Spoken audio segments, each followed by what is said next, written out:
अस्सलाम वालेकुम। आज सिर्फ एक ही बात कहेंगे कि कल जो डिबेट हुआ मुफ्ती शमाइल नदवी और जावेद अख्तर, बहुत से लोग कह रहे कि कौन हारा कौन जीता। अरे भाई, हार जीत नहीं है। इस डिबेट से बहुत सारी बातें सामने भी आई जिसके दिल में डाउट था कि गॉड है या नहीं है, खुदा है या नहीं है, अल्लाह है या नहीं है, उसके दिल से जो है वो डाउट ख़त्म हो गया।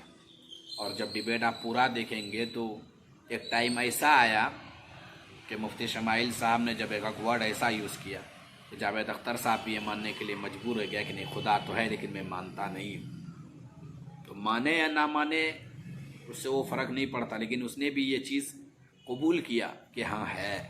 नहीं तो वो एक एथिस्ट था, वो किसी भगवान, किसी खुदा, किसी गॉड को नहीं मानता है वो, लेकिन कल के डिबेट में उसे मानने के लिए मजबूर हो गया।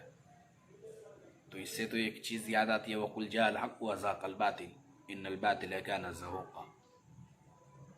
और मोरल ऑफ द जो स्टोरी है उसको जावेद अख्तर साहब को सही से पढ़ के और सही से समझ के आना चाहिए, तब जाके वो डिबेट में अच्छा से जवाब देते तो ठीक है। नहीं तो सवाल कुछ और कर रहा है, जवाब कुछ और दे रहा है, सवाल कुछ और हो रहा है, जवाब कुछ और दे रहा है।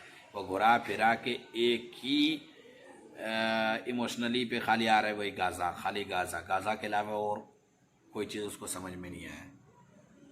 खैर, डिबेट अच्छा रहा। अब बहुत से बातों का, बहुत से इंसानों का नज़रिया अलग अलग है, लेकिन मेरे को तो बहुत अच्छा लगा डिबेट मुफ्ती शमाइल नदवी साहब का और जावेद अख्तर। मुफ्ती शमाइल ने जो जवाब दिया और जो बात, जो अल्फाज जो यूज़ किया और इंग्लिश में जब बोलना शुरू किया, तो जावेद अख्तर तो पहले यही सोच के आए होंगे कि एक मदरसे का तालिब इल्म है, मदरसे का पढ़ा हुआ है, इनको इंग्लिश अंग्रेज़ी कहाँ आती है, हम लोग तो बॉलीवुड में खाली अंग्रेज़ी ही बोलते हैं।